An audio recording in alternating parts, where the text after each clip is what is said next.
Hi, this is Corey Johnston, and today's lesson is going to take place in the 4th chapter in the book of Hosea. Hosea was a prophet in the first of the minor ones.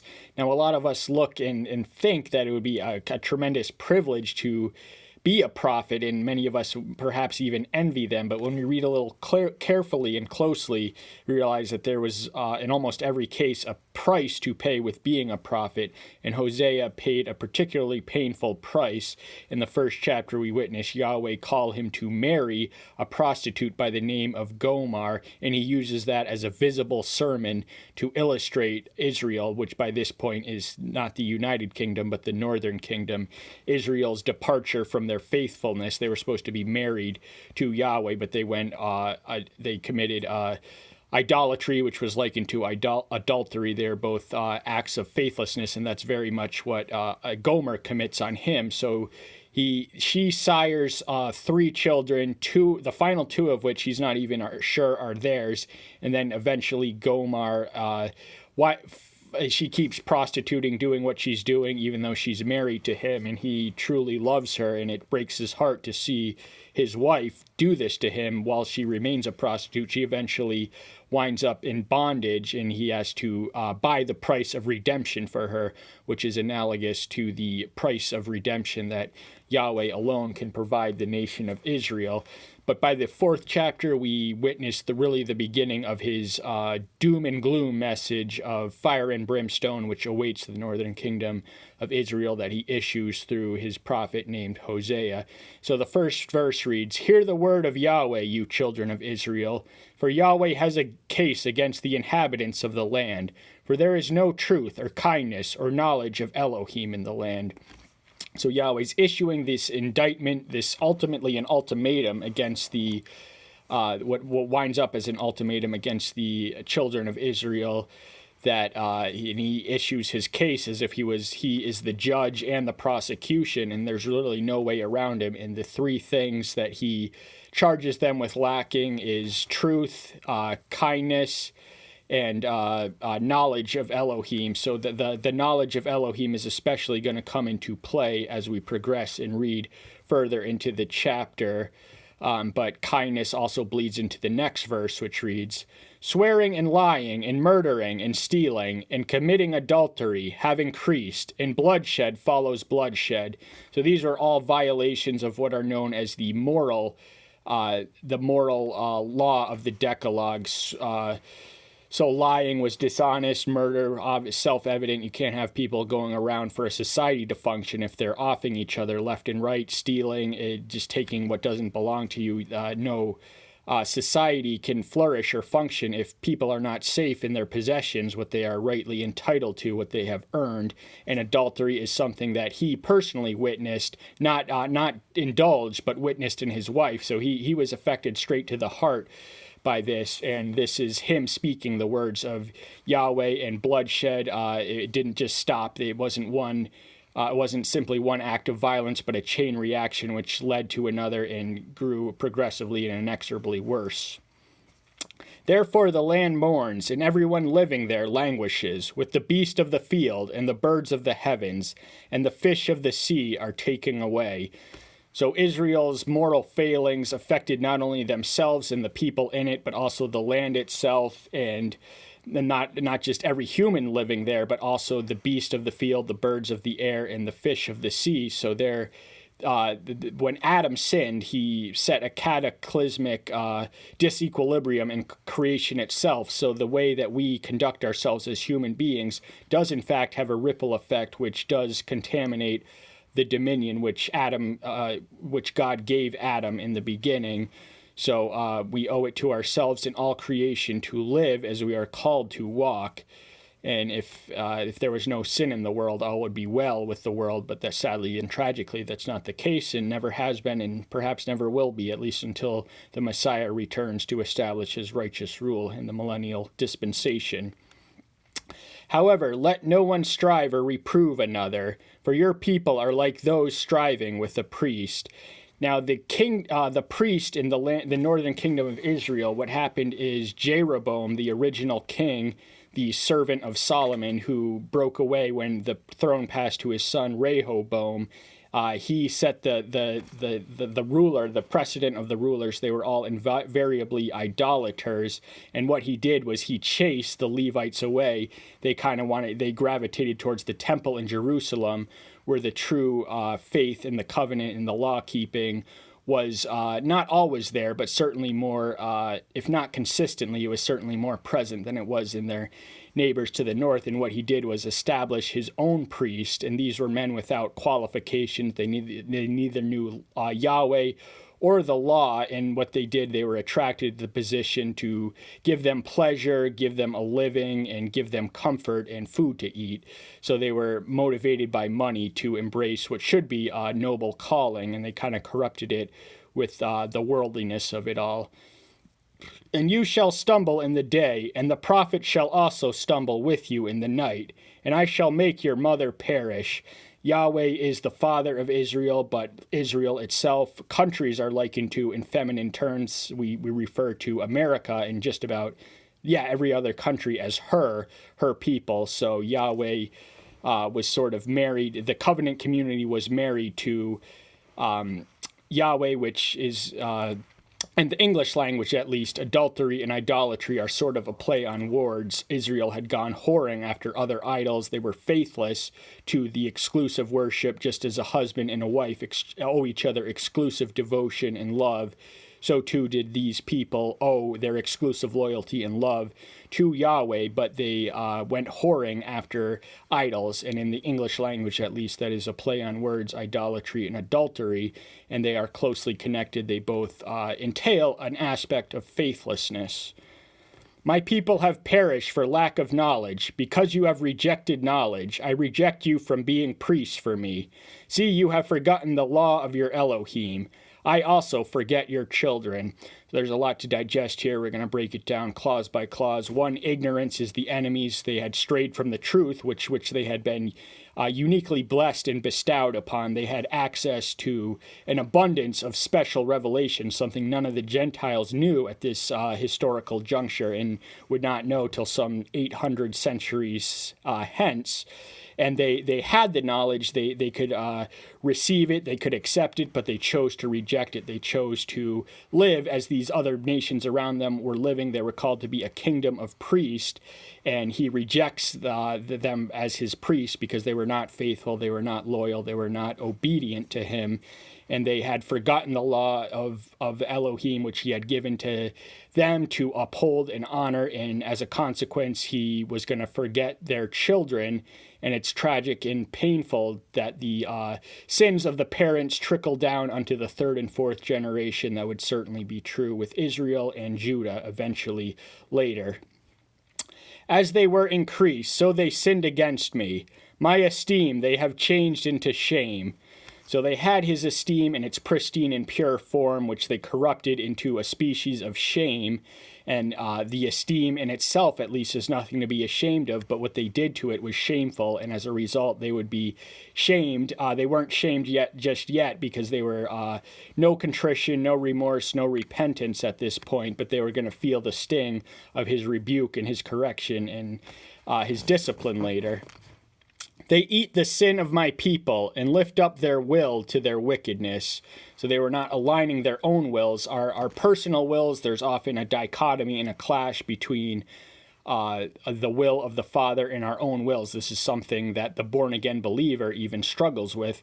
But they simply ceased struggling. They took matters into their own hands. They wanted to do their own thing, go their own way, and do their own thing, but they were, in so doing, they were departing from the one who was righteous, and they had succumbed to wickedness, and they had an appetite for sin, and as sin has an appetite, it takes more than one sin. It's a repeated indulgence and satisfaction, and eventually sin becomes a sedative of sorts, in that it's exciting to begin with, but then it becomes boring, and then it produces a prolonged practicing of sin produces a deadening of the mind and a defilement of the conscience. And it shall be, like people, like priest, and I shall punish them for their ways, and reward them for their deeds. So the system of rewards and punishment was embedded in the Old Covenant. Israel was in a state of spiritual infancy, or at least a less advanced degree of spiritual maturity than the New Covenant believers were. The covenant outlawed terms for rewards for obedience and punishment for disobedience. So that was their current system in time. Sadly and tragically, because of their behavior and because of their ways and because of their rebellion, they would be punished accordingly. But the opportunity to be rewarded was still intact. All they had to do was return to the covenant. And but he seems to indicate that their day of grace has passed. At least that's the juxt of the premise of this passage. And they shall eat, but not be satisfied. They shall whore, but not increase, for they have stopped obeying Yahweh. So this reminds us of the New Testament passage, Matthew 6:33, seek ye first the kingdom of Elohim, and all else shall be added to you. Because they were not seeking the will and the way of the Father, they were they could eat. What comes before Matthew 6:33 is the carnal and the physical items of nature that the natural man covets and treasures. So what we witness in this passage is they would be eat but not satisfied. Perhaps they would be nourished and sustained, but they took no delight in the food itself. There was no Epicurean element of pleasure to their eating, and they would not multiply even though they were whoring around, sexually loose and licentious, and it's all because they stopped obeying Yahweh. And that is the key. When you stop obeying Yahweh, when you know that you have a command from him and you choose to neglect or obey or disobey or rebel, that's when you invite trouble for yourself. So with the privilege of revelation comes the exalted task of responsibly honoring, upholding, and maintaining it. And this Israel was failing miserably at this point. So he's pronouncing woe and judgment on them in this passage. Whoring and wine and new wine enslave the heart. So they were enslaved to their own passions, which at this moment in time, their greatest pleasures were immediate gratification that can come from whoring. Sex, it makes you, it gives you a brief, a fleeting pleasure, and so does wine, but it doesn't bring any long-term satisfaction. And what it does is ultimately enslave one. When one seeks these items or anything else illicit as their primary source of satisfaction, you are eventually enslaved by that which you pursue. My people ask from their wood, and their staff declares to them, for a spirit of whorings has led them astray, and they went whoring from under their Elohim. So this is not literally whoring, although that was certainly endemic in the land at this point, but this is more specifically idolatry, which in the English language is that play on words. It's similar sounding to adultery. But their whorings were they whored away from their true husband and wife. That was to be their governing relationship between them and their covenant maker. They were to be married to him, and as such they owed him exclusive love, loyalty, devotion, and sacrifice. But they were sacrificing at the altars of these idols, which really came from the surrounding nations, which they had succumbed to in spite of all the warnings. It baffles the mind with the gift of hindsight to see them succumb to these ways, knowing the warnings that they had in the law, in the covenant, and the consequences. They did it anyway, and that's just the way the natural man is oriented. They sacrifice on the mountaintops and burn incense on the hills, under oak and poplars and Teberneth, because its shade is good. Therefore your daughters commit whoring, and your brides commit adultery. So because they had sacrificed on the mountaintops, that was where the forbidden or illicit, idolatrous, pagan, polytheistic shrines would have been, as would have been the hills. And these are locations which would have been the site and centers of these idolatrous altars. And because their daughters, their children, and sons were committing whoring, once more, not only literal whoring, but actual adultery, and idolatry as well. I would not punish your daughters when they commit whoring, nor your bride when they commit adultery, For they go aside with whores and offer with the cult prostitutes. A people that do not understand are thrust down. So when we succumb to these traps and snares of idolatry, now there were temple prostitutes that a lot of the religious practice of the ancient worlds were actually sexually promiscuous. You know, we who are molded in the Judeo-Christian tradition tend to think of spirituality and sexuality as somewhat separate. But that was very much the case in the pagan practices. There were fertility deities that involved ritual rites of orgies, and there were temple prostitutes throughout all the temples. And but because they had strayed from the true knowledge and they were lost in ignorance, they would be thrust down, and that irrevocably. Though you are a whore, Israel, let not Judah become guilty. Do not come up to Gilgal, nor up to Beth-aen, nor swear an oath, saying, as Yahweh lives. So Judah's destruction would come a little less than a little less than a century and a half later. The northern kingdom of Israel fell to the Assyrians in 722 BM before Messiah. Babylon swallowed whole Judah and razed the temple to the ground and carried its people away captive in 586 BM. But Judah at this moment in time what perhaps would have been led by a reformer king, because their kings, as go the kings, so goes the people, so goes the nation. So really a lot depends on the man who's entrusted to lead the nation. So because the kings of Israel, the northern kingdom, were invariably idolaters, their destruction came sooner and more suddenly than that of Judah. But Judah was not absolved permanently of the same fate of Israel. And he's telling them their oath is meaningless. If they take the name of Yahweh, they are as guilty of the sin of blaspheming, because they are not living in accordance to his will or his ways or anything along those lines. For Israel is stubborn, like a stubborn calf. Would Yahweh now feed them like a lamb in a broad place? So their stubbornness, they were insistent and adamant on going their own way and doing their own thing, being their own masters, living apart from the one who had blessed them and covenanted with them and would promise to reward them richly with in exchange for obedience to the terms of the covenant. They were stubborn, they were obdurate, they were obstinate in their idolatrous practices, in their moral degeneracy, and that's just that. Ephraim is joined to idols. Let him alone. Ephraim would have been the most prominent tribe. These were the one of the half tribes that sprang from Joseph, the other being Manasseh, that was likened as a broad brush to the kingdom of Israel, because the most prominent tribe would have been Ephraim.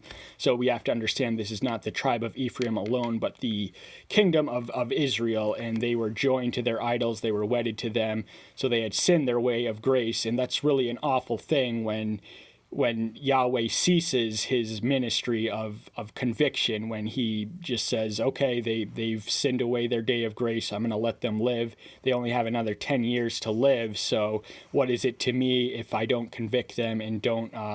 So it's really an awful thing. So if you find yourself struggling with conviction, that is a blessing in itself. That means the fight in the battle is still alive and being waged in your mind and in your heart.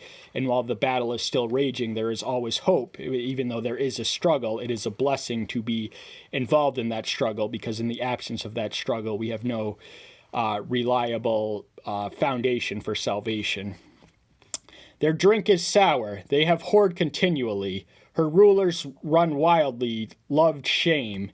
So the rulers were the examples. They set the moral models. The task of leadership is primarily one of moral leadership, but Israel's kings had led them astray, their rulers too, and they ran wildly. They did according to whatever they want, and they fell in love with that which was shameful. Of course, they weren't immediately shamed by that which is shameful, but they would be shamed, and they would be embarrassed, and they would be debased by that. And because they had whored, that's once more interpreted by us, at least, as idolatry. And also they literally were whoring all over the place. That was one of the sins identified in the second verse, which is more literally translates as adultery. A wind has bound her up in its wings, and they are ashamed because of their sacrifices. So even though they were offering these sacrifices, perhaps not in a spirit of meekness or contrition, they would eventually inevitably be ashamed, because this brings to mind passages such as Isaiah 1, I've had enough of your burnt offerings and your well-fatted calves. I've had enough of your moon festivals and your festivals and holidays. But the wind of judgment was coming, and it would reap its cataclysmic destruction in the land, which was under its wings, and they would be ashamed, and by the time they became ashamed, it would be too late. So there is a warning. All of us are not called to be prophets, but all of us are called to heed the message, to listen and learn from the prophets, of the messages of the prophets, which are identical to the one from whom they speak. So I hope that's the reason you're here, and that's all the time we have for today. Thank you so much. I'm so glad you're here. Stay tuned until next time. I'll see you then. Bye-bye.